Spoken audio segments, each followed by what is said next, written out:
Hey guys, welcome back to my channel and I hope you guys are doing great. This is Kuro back with another Call of Duty mobile video, and today we are here with the leaks for Season 6. I'm so excited about this as this is by far the biggest update we have ever received. So make sure to watch the video till the end, and without much yapping, let's get right into it.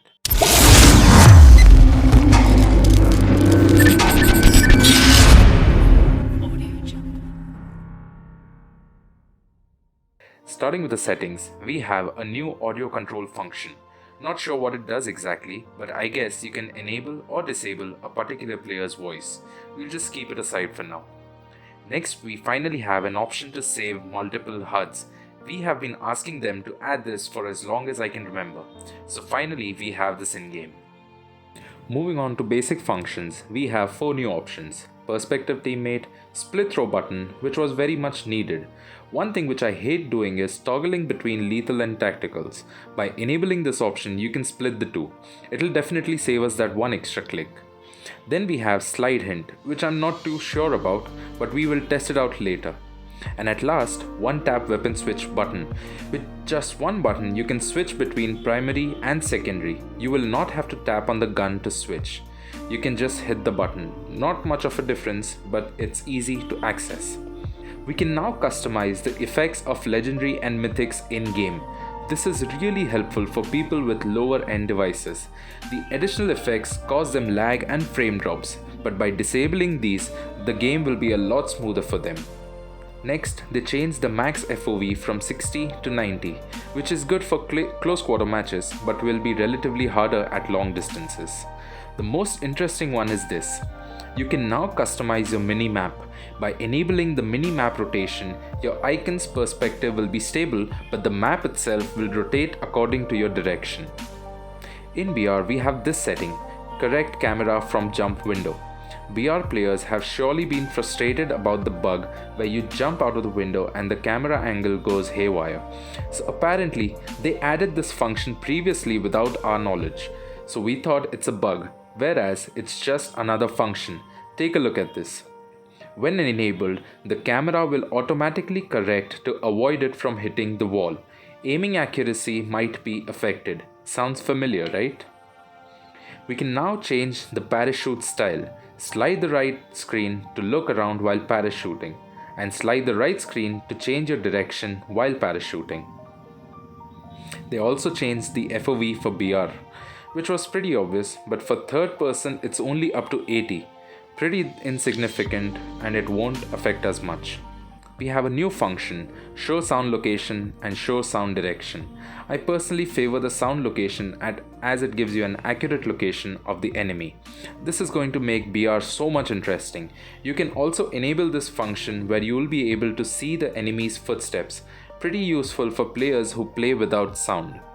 In audio and graphics, we still don't have the 120 frames option, at least on my device. Let me know down in the comment section if your device has it. Then we have 2 new graphic options, one being in Chinese, which I don't understand, and the second is God Ray, basically sunlight effect through trees and windows, which makes the game more realistic. We have nothing new in audio, but we have loads of customizations on effects. So many different hit effects, classic flash, apex flash, and you can change colors too. We also have blood effect, which is cool by the way. You can also change color of get hit hint. You can now save your sensitivity and share it directly with other players. I think PUBG Mobile had already had this, and now they have added it to COD Mobile too. At last, we have vehicle music. You can all go for a nice drive now. Just kidding. Moving on to loadouts, we have a different interface yet again, and the highlight is you can now save different score streaks for different loadouts. This was very much needed, as now you can set different loadouts with different score streaks for different game modes. We have a new score streak, Swarm. Call in a swarm of lethal hunter-killer drones. Honestly, hunter-killer drones are pretty useless. It isn't very accurate, so I'm not sure how effective this new variant is going to be. I guess we'll just have to find it out when we actually get this globally. In BR, we have a new vehicle, the muscle car, fast and stylish. I like how they added a not so military looking vehicle to the game, and the fun part is that you can show them off in the lobby now. all those vehicle skins will finally have some worth. Moving on to the classes, we have Rewind, allows players to teleport to a location from 5 seconds prior. Movement speed will be reset. This was confirmed a while back and we all knew it was coming. Nothing new in the customizations and cards. Next we have some new weapons and operators coming to the game. First we have the MX-9, which is a submachine gun from Black Ops, and the base stats tell us that this gun is going to be the fastest killing weapon in the game. The overall feel is really similar to the Fennec, but has a very low recoil. Next one is the Rytec AMR. What makes this gun so special is that it has two different and very broken mags, the thermite mag and the explosive mag. We'll talk more about these guns when we actually get them in game. We have two new melee weapons, the wrench, which has a damage of 200, which literally means nothing for a melee, as every melee is one shot kill, and the machete. We don't have the model for it yet, but you can see its icon down below. As for the operators, we have kinetic armor, reactive armor that deflects enemies' bullets away from the body. It does not protect against melee, headshots, incendiary or explosive damage. It will be disabled after deflecting a certain amount of damage. This is going to be pretty useful in getting out of tough situations or clearing any objectives. We have a new tactical, the Storm Ball. A spherical barrier is generated at a designated location to block the enemy's line of sight. Again, this will be very useful in planting and defusing bombs in S&D. We also have a new red perk, Martyrdom, which drops a live grenade upon death. I can already tell this is going to break the objective games like Hardpoint. You can basically just rush inside and die, and it will automatically clear the objective for you. We also have two new maps coming to the game, one of which was officially teased by Call of Duty. One is the Slums and the second one is Monastery. We don't have Slums in the test server, but instead we will show you the Monastery.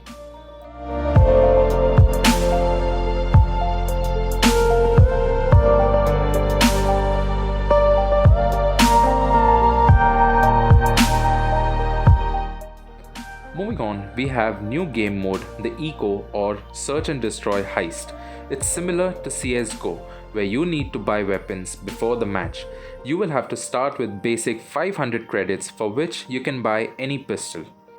Upon killing an enemy, you will receive credits which can be used in the next round to buy other weapons. If you win the round, you get 3000 extra credits. So with that, you can easily buy another primary weapon. You can also buy lethals, tacticals and vests in the gear section.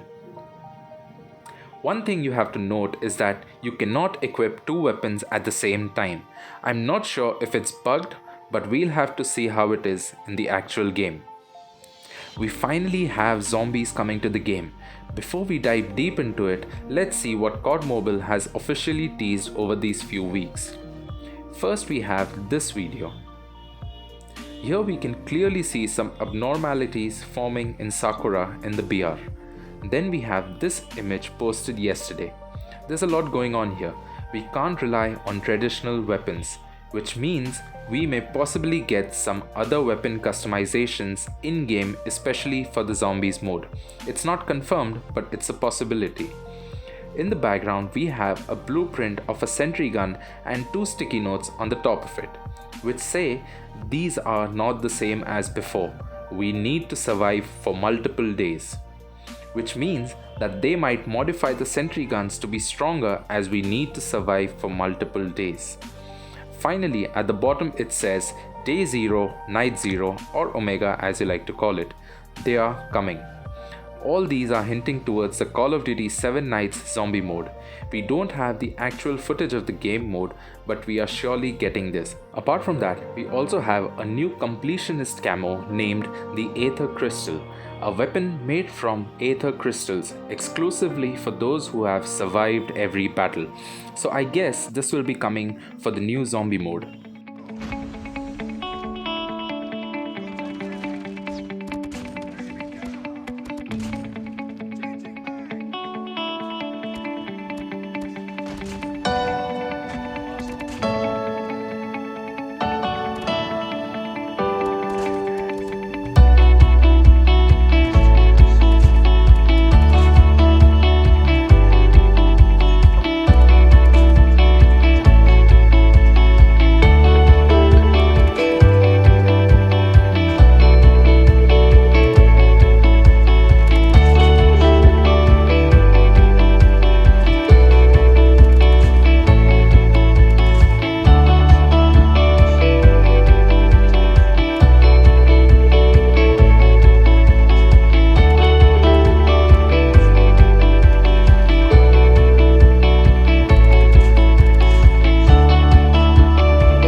is going to be a game changer, and it is definitely going to be the biggest update ever.